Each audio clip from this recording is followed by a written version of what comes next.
Речь Посполитая стала одним из самых уникальных государств европейской истории. В XVI-XVII веках она претендовала на господство в Восточной Европе, вела непрерывные войны с Россией, Швецией и Османской империей. Одновременно в стране реализовывалась концепция шляхетской демократии, вдохновленная идеологией сарматизма и польского миссионизма. Шляхтичи воспринимали свою страну как оплот свободы в борьбе с деспотичным абсолютизмом, а короля как первого среди равных и требовали от него защиты своих прав и привилегий. В XVII веке знаменитые крылатые гусары являлись символом политического могущества польско-литовского государства и его имперских амбиций. Польские короли претендовали на захват русского и шведского престолов, стремились укрепить свои позиции в Дунайских княжествах. Речь Посполитая действительно являлась силой, с которой были вынуждены считаться все европейские монархии. Однако внутренняя нестабильность и усиление абсолютистских держав России, Австрии и Пруссии привели к падению польско-литовской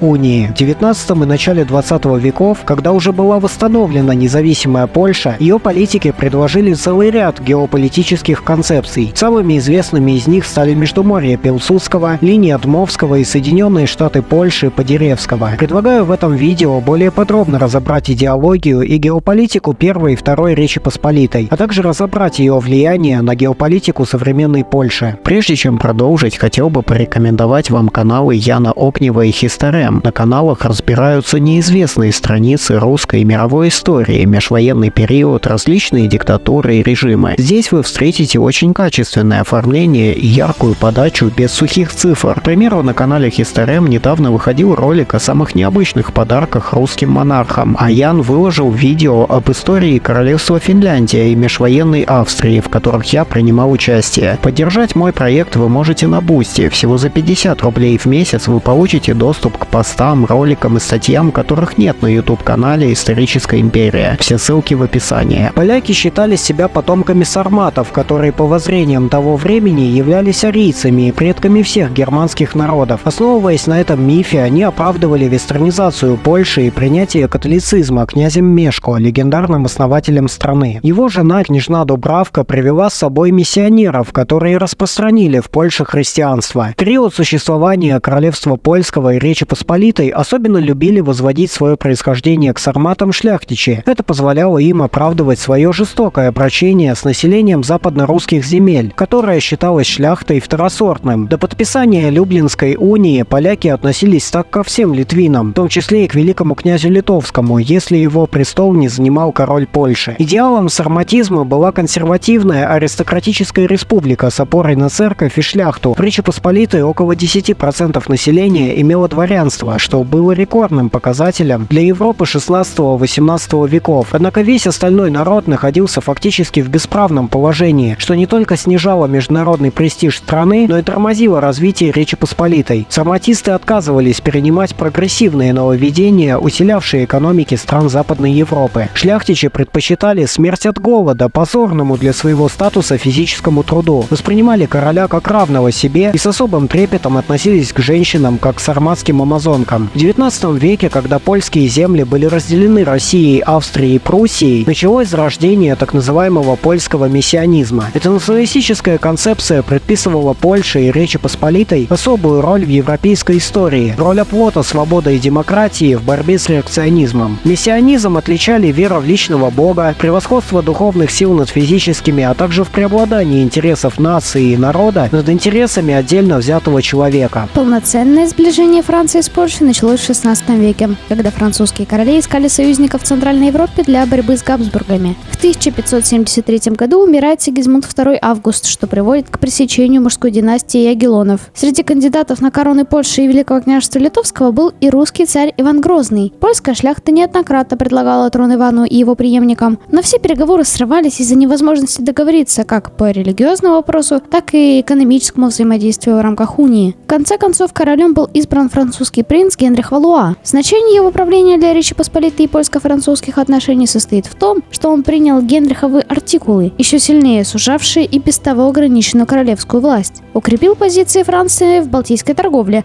а также способствовал распространению французского языка и культуры в Польше. Именно Генрих положил начало сближению обоих народов, и по сей день отношения Парижа и Варшавы остаются исключительно дружескими, поскольку их связывает общая история и тот факт, что Польша и Франция ни разу не воевали друг против друга. Речь Посполитая являла собой уникальный синтез западной и восточной культур. Турецкие, персидские, татарские, восточнославянские вкусы шляхты сочетались с картинами и памятниками архитектуры, создаваемыми французскими и итальянскими мастерами. Короли особенно охотно привлекали последних для строительства униатских соборов и костелов в Галиции, белорусских и литовских землях. Здесь они искали опору для проведения контрреформации и борьбы с протестантизмом. Польское барокко 17 века было призвано сплотить народы Речи Посполитой вокруг идеала сарматизма, построения свободной нации, защищающей западную культуру и христианство в Европе. Но на деле оно лишь стало символом порабощения восточнославянских народов и православия. Позиционируя себя как борца с деспотизмом, Речь Посполитая сама по своей сущности являлась крайне деспотичным государством с феодальными пережитками, от которых совершенно не желала избавляться. Для польских властей одним из инструментов ассимиляционной политики и давления на Россию стала церковь. В 1596 году православное духовенство Киевской митрополии во главе с Михаилом Рогозой подписало Брестскую унию, признав главенство над собой католических иерархов. Этот акт не получил моментального признания всеми западнорусскими епархиями, что привело к ряду силовых захватов униатами православных приходов. Многие из них закрылись по требованию королевской власти, жестоко подавлявшей любое сопротивление. Наиболее известными церковными деятелями унии стали Михаил Рогоза, Ипатий Пацей, Иосиф Руцкий и Иосафат Кунцевич. Польские источники утверждают, что в 1696 году знать Великого княжества Литовского сама попросила Варшаву ввести польский язык в качестве официального в делопроизводстве. Они настаивали на том, что полонизация литовских и белорусских земель носила сугубо добровольный характер. Однако фактически она привела к усугублению разрыва между шляхтой и крестьянским населением, находившимся в де-факто бесправном положении. Запрет деятельности канонической православной церкви привел к тому, что в начале 1790-х годов 80% населения Беларуси исповедовало униатство. Еще более успешным оказалось наступление униатов и иезуитов в Литве, где все приходы, кроме церкви Святого Духа, были отняты у православных. Русское царство позиционировало себя как преемник Византии, Третий Рим и оплот мирового православия. Для Речи Посполитой Россия была едва ли не главным врагом, который претендовал на земли Малой и Белой Руси, что означало бы их отторжение от польско-литовской короны. Польские короли не смогли воспользоваться смутой в России в начале 17 века. Попытки Сигизмунда и его сына Владислава завоевать страну, обратить ее в католицизм, столкнулись с героическим сопротивлением русского народа, не желавшего подчиниться иноземцам. Малорусская идентичность родилась в противостоянии православного населения Киевщины и Запорожья, насаждению униатства польским и галицким духовенством. Она не была привита Москвой и изначально исходила от казацкой верхушки. В 1674 году, через 20 лет после Переяславской рады, Киево-Печерской лавре был издан синопсис, который обосновывал религиозно-династическую связь между Киевом и Москвой, а население Великой и Малой Руси называл единым православно-российским народом. Если галицкое дворянство и униатские епископы не имели большего влияния в политике Речи Посполитой, а последние даже не входили в ее сенат, то малороссийская элита в XVIII веке активно участвовала в политической жизни России. Ряд ее представителей занимал высшие посты в империи. Некоторые из них были особенно близки к императорам. Пытаясь сохранить автономию запорожского казачества и целостность Речи Посполитой, гетман Иван Выгодский предложил в 1658-1659 году концепцию Речи Посполитой трех народов. Русины должны были получить равные права с поляками и литвинами в рамках конфедерации. Предполагалось создание Великого княжества Русского, однако после 1667 года, когда запорожское казачество окончательно перешло на службу России, данная идея потеряла актуальность. При Яне Собеском Речь Посполитая в последний раз пережила свой расцвет как великая европейская держава. Его супруга, амбициозная Марысенька Замойская, желала добиться поддержки со стороны французского короля Луи IV и предлагала тому образовать альянс Франции, Речи Посполитой и Швеции против Габсбургов. В 1675 году Франция и Польша подписали Яворовский договор. Постепенно Ян убедился в том, что Франция лишь использует Речь Посполитую в своих целях. Та имела союзнические отношения с Османской империей, которая при прошлом короле Михаиле Карибуте-Вишневецком отобрала Подолье у Польши. Для Собесского Порта оставалась главным врагом. Он считал своим долгом и исторической миссией Речи Посполитой остановить османскую экспансию в Европе. Ради этого он отказался от антирусской политики и заключил с царевной Софьей в 1686 году вечный мир, намереваясь привлечь ту к борьбе с османами. 3 годами ранее Ян Собеский одержал решающую победу над последними в битве при Калинберге и снял осаду с Вены. Эта победа имела колоссальное значение для европейской политики, поскольку положила начало Габсбургской экспансии на Балканах и укрепила международный престиж Вены. Однако сама Речь Посполитая не получила для себя ощутимых выгод. Большие надежды надежды Ян возлагал на своего сына Якуба. Того пытались поженить с дочерью императора Священной Римской империи Леопольда, дабы улучшить отношения с Габсбургами и сделать Якуба имперским князем. Неудачу потерпел и замысел сделать его герцогом Пруссии. Попытки посадить Якуба на трон Трансильвании или Молдавии также не увенчались успехом, и удалось ему и унаследовать престол Речи Посполитой, поскольку после кончины Яна Собесского шляхта избрала королем и великим князем курфюрста Саксонии Августа. Последний с опорой на саксонцев попытался, как и многие его предшественники, снизить влияние сейма и шляхты. Также он рассчитывал объединить саксонскую и польско-литовскую армии. Гогенцоллерны за счет королевской короны и контроля над герцогством Пруссия, лежавшим за пределами Священной Римской империи, существенно укрепили свой авторитет в Германии и обозначили свои амбиции в будущем стать вровень с Габсбургами, занимавшими трон империи. Вельфы, следуя их примеру, рассчитывали обрести даже большую политическую роль в Европе, контролируя одно из самых значимых курфюрств в Германии и одно из крупнейших государств всей Европы. Однако шляхта прекрасно понимала, к чему могут привести амбиции Августа. Против него выступила Тарнокротская конфедерация, которая в 1716-17 годах добилась разграничения полномочий саксонских и польско-литовских чиновников. Министры Саксонии не имели права вмешиваться во внутренние дела Польши и Литвы. Подтверждалась независимость местных органов ее власти. Армия была сокращена с 80 до 12 тысяч человек, что в условиях роста военной мощи соседних стран не позволяло обеспечить обороноспособность Речи Посполитой. В конце 1770-х годов русская императрица Екатерина не была заинтересована в разделе польско-литовских земель. Россия с 1762 года имела влияние на все земли конфедерации и не желала ими делиться с Пруссией и Австрией. Фактически Речь Посполитая являлась протекторатом Петербурга. В годы Семилетней войны правительство слабого короля Августа III сохраняло нейтралитет и пропускало русские войска через территорию страны. Куда больше министров Августа в то время заботило восстановление разрушенной Саксонии. Мария Терезия также не проявляла интереса к присоединению отсталой Галиции, на котором настаивал ее канцлер Кауниц, поскольку он не считал ее достойным возмещением потерянной 30 годами ранее Силезии. По сути, главным бенефициаром первого раздела стал король Пруссии Фридрих, который нуждался в получении Данцигского коридора для соединения Восточной Пруссии с Померанией и землями Бранденбурга. Сознавая, что уклониться от раздела не удастся, Екатерина решила воспользоваться ситуацией и заставила польскую шляхту под угрозой прусской агрессии принять выгодные России законы,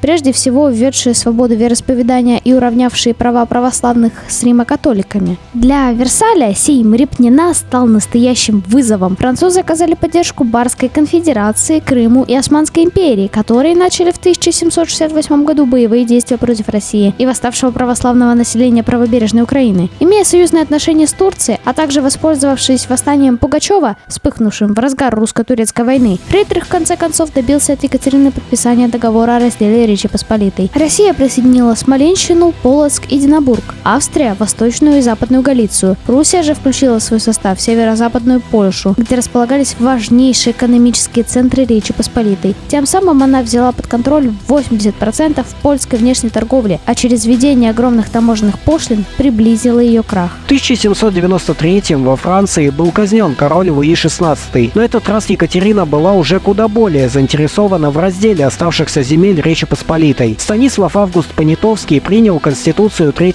мая, призванную централизовать страну и определить новый порядок взаимоотношений между Польшей и Великим княжеством Литовским. Соседей конфедерации категорически не устраивало ее усиление, поскольку это как заставило бы отказаться от присоединенных ранее территорий, так и привело бы к распространению и укреплению в стране революционных настроений, вдохновляемых событиями во Франции, с которой Польша имела давние исторические связи. Окончательно земли Речи Посполитой были разделены 24 октября 1795 года, а через месяц Станислав Август Понятовский отрекся от трона уже несуществующей страны и отправился в Гродно. По Петербургской конвенции 1797 Россия, Австрия и Пруссия договорились не использовать в своих монархических титулатурах название «Королевство Польское». Для Екатерины было особенно важным включить в состав России все земли бывшего Великого княжества Литовского, которое ранее веками противостояло Москве в борьбе борьбе за собирание русских земель. Что касается самой Польши, то утрата восточных земель означала ее поражение в деле полонизации белорусских и украинских территорий, прекратила экспансию униатства. Польша так и не смогла подавить их национальную самобытность, несмотря на жесточайшую ассимиляционную политику. В 1839-м Полоцкий церковный собор ликвидировал униатство в Белоруссии и правобережной Украине, вернул большинство униатских приходов в юрисдикцию православной церкви. Преемником русской униатской церкви стала Галицкая греко-католическая митрополия, созданная буллой Папы Римского Пия VII. Она сыграла немалую роль в становлении украинского национализма и усилении русофобских настроений в Галиции, что было на руку австрийским Габсбургам. Последние извлекали выгоду из противостояния русофилов и украинофилов, поскольку отделение Галиции от Австрии означало бы ее присоединение к России, чего крайне опасалась антироссийски настроенная галицкая интеллигенция. Это заставляло ее быть лояльной Габсбургам даже в большей степени, чем элиты остальных частей Австрийской империи, в особенности Венгрии и Северной Италии, которые требовали федерализации страны и расширения автономных прав. Независимость Польши была восстановлена в 1807 году, когда Наполеон создал Варшавское герцогство на землях, отнятых у России, Австрии и Пруссии. Великим герцогом стал король Саксонии Фридрих Август, который ранее уже отказывался от короны Речи Посполитой. Польская шляхта связывала большие надежды с Наполеоном и рассчитывала, что тот поможет ей вернуть до раздельной границы 1772 года. В 1811 году Михаил Клёв-Осугинский предложил Александру I проект восстановления Великого княжества Литовского. Его целью была нейтрализация французского влияния в западно-русских землях. Предполагалось создание собственных административных городов в Вильне, принятие статута 1588 года как конституционного закона, а также использование польского языка в делопроизводстве. Александр был заинтересован в максимальном использовании белорусских ресурсов, но также понимал истинные мотивы Огинского – восстановление польско-литовской государственности. От его предложения восстановить королевство польское, дабы привлечь симпатии поляков в грядущей войне с Наполеоном на сторону России, Александр отказался. Во время Отечественной войны 1812 года Наполеон создал на занятых землях Литвы и Белоруссии Виленское генерал-губернаторство. От полноценного возрождения польского королевства и Великого княжества Литовского император отказался и отложил решение этого вопроса до окончания войны. Управление губернаторством он возложил на Дирка ван Хогендорпа. На территории генерал-губернаторства создавались вооруженные силы, которые совместно с войсками Великого герцогства Варшавского принимали участие в Отечественной войне, а затем и в боевых действиях в Польше и Германии в кампаниях 1813-1814 годов. После 1815 года вся территория бывшего Великого княжества Литовского вошла в состав Российской империи, а на подконтрольных российским войском польских землях было создано царство польское, вошедшее в личную унию с Российской империей. Сегодня среди историков идут дискуссии касаемо генезиса литовских и белорусских поляков, что отражается и на спорах о самом характере государственности Великого княжества Литовского между так называемыми литвинистами с одной стороны и польскими и литовскими националистами с другой стороны. Литвинисты считают Беларусь истинной преемницей Великого княжества, а местных поляков потомками коренного населения белорусских и литовских земель. Польские же авторы настаивают на том, что белорусские и литовские поляки на самом деле являются частью польской нации, которая не сумела сохранить свою самобытность под давлением исторических обстоятельств и культурных условий. На основании того, что литовские поляки проживали преимущественно в Виленском крае, Пилсудский предъявил на него притязание и аннексировал в начале 1920-х годов. Этому предшествовали длительные споры между поляками и литовцами касаемо исторической, правовой и экономической принадлежности Виленского края. Если литовские историки подчеркивали то, что столица страны Вильна и государственные институты Великого княжества Литовского были созданы трудами литовцев и русских, но не поляков, то последние отмечали тот факт, что княжество не было литовским в своей национальной основе и своим экономическим развитием обязано в том числе польским колонистам. Вильна же всегда была центром польской культуры и науки, а в костелах города невозможно было найти ни одной надписи, которая имела бы хоть что-то общее с литовской культурой. В середине 19 века один из ближайших сподвижников Александра I, Адам Ежи Чарторийский, предложил создать союз Польши и Литвы с Венгрией, Румынией, Чехией и Словакией, а также южнославянскими народами. Таким образом произошла бы реинкарнация империи регионов, существовавшей в Восточной Европе в 15 и 16 веках. К началу 20 века сформировались три основные геополитические концепции Польши. Сторонники пястовской идеи Роман Дмовский и Ян Поплавский на настаивали на союзе с Россией и западными державами в противостоянии с Германией. Их целью было возрождение польского национального государства. Важнейшей задачей они считали полонизацию населения восточных окраин Польши, решающую роль в котором должна была играть католическая церковь. Само понятие восточных крессов связывалось с теми белорусскими и украинскими землями, которые входили в состав Речи Посполитой до 1795 года. Свои притязания на крессы поляки оправдывали тем, что на этих землях родились крупнейшие польские поэты Адам Мицкевич и Юлиуш Словацкий. Лидер польского национального движения 1790-х годов Тадеуш Костюшко также имел литвинское происхождение. Юзеф Пилсудский, приверженец егелонизма и прометеизма, настаивал как на активном содействии распаду Российской империи и поддержке ее национальных движений, так и на установлении польского влияния в Восточной Европе путем создания Междуморья. Последнее являлось не просто реинкарнацией Речи Посполитой, но и попыткой альянса Польши, Литвы, стран Балтии, Белоруссии, Украины, Финляндии, Чехословакии, Румынии и Венгрии. Междуморье было призвано как сдерживать экспансию Германии и Советской России, так и превратить Варшаву в один из центров европейской политики. Продолжателем идеи Пилсудского стал министр иностранных дел Юзеф Бек, призвавший к созданию так называемой Третьей Европы. В 1917 году Игнаций Падеревский по просьбе президента США Вудру Вильсона составил проект будущего устройства польского государства. В своих двух письмах он в общих чертах сформировал концепцию Соединенных Штатов Польши. Падеревский предлагал создать союз королевства Польши, Литвы, Полесья, Белоруссии и Галиции. Его главой, как бы это странно ни звучало, становился избираемый президент. Де-факто этот проект стал попыткой частичного восстановления Речи Посполитой в водораздельных границах. Но помимо этого к Соединенным Штатам Польши также должны были отойти Тишинская и Апольская Силезия. Если сравнить проект Соединенных Штатов Польши с идеями Пилсудского и Дмовского, то можно отметить, что Падеревский разделял идею конфедерации Пилсудского, но восточные границы Соединенных Штатов Польши практически полностью совпадали с линией Дмовского. Что касается Украины, то ни Падеревский, ни Дмовский не считали возможным ее включение в польскую сферу влияния, поскольку украинские националисты стремились к созданию собственного государства. Во внутреннем устройстве Польской Республики была реализована концепция полонизации Дмовского. В белорусских и украинских землях вводились польская администрация и польский язык, восстанавливалось влияние униатства. В 1935-м люблинский воевода Юзеф Рожнецкий призвал к так называемой полонизации православия. Последнее к тому времени рассматривалось как инструмент уже не русского, а украинского национального движения. Проект Падеревского с президентом в роли короля четырех королевств сам по себе был достаточно абсурдным. К тому же он не учитывал национальные стремления литовцев, белорусов и западных украинцев, чьи территории Падеревский хотел включить в состав Соединенных Штатов Польши. Из всей концепции Пилсудского был реализован лишь союз с Румынией, Эстонией и Латвией. Литва отказалась участвовать в Балтийском партнерстве из-за захвата Польши и Виленского края, а Финляндия не ратифицировала вступление в Балтийский союз под давлением Германии. В целом, межвоенная Польша была вынуждена балансировать между Советской Россией и Германией. Подписание Рапальского договора между странами, положившего начало экономическому и военному сотрудничеству, польский министр иностранных дел Ян Домский назвал худшим событием, которое могло случиться в польской истории. В июне 25-го прекратился режим наибольшего торгового благоприятствования Польши со стороны Германии, который был установлен Версальским договором. До 1934 года страны находились в состоянии таможенной войны. Экономическое давление Берлина повлияло на падение польского правительства и государственный переворот, устроенный Пилсудским в мае 26 года. Вместе с тем Франция и Британия продолжали оказывать всестороннюю поддержку Польше, рассматривая ту в качестве бастиона Восточной Европы в борьбе с большевизмом. В мае 23-го Фердинанд Фош получил булаву польского маршала. Французские военные советники оказывали влияние на оперативное планирование Генерального штаба войска польского. Таким образом, еще с 20-х годов Варшава начала сближение с атлантистскими силами, которое продолжается и сегодня. Современная Польша играет одну из ключевых ролей в политике Вашингтона в Восточной Европе. Американцы поощряют ее стремление укреплять свой статус мощной региональной державы. Огромное внимание польские политики уделяют программам партнерства с Литвой и Украиной. Эти страны входят в Люблинский треугольник, целью которого заявлена интеграция Украины в Европейский Союз и Североатлантический альянс, что совершенно неприемлемо для Москвы и угрожает национальным интересам России. Кроме того, Польша вместе с Чехией, Словакией и Венгрией входит в Вишеградскую группу, которая ставит перед собой задачу укреплять интеграционные процессы в Центральной Европе.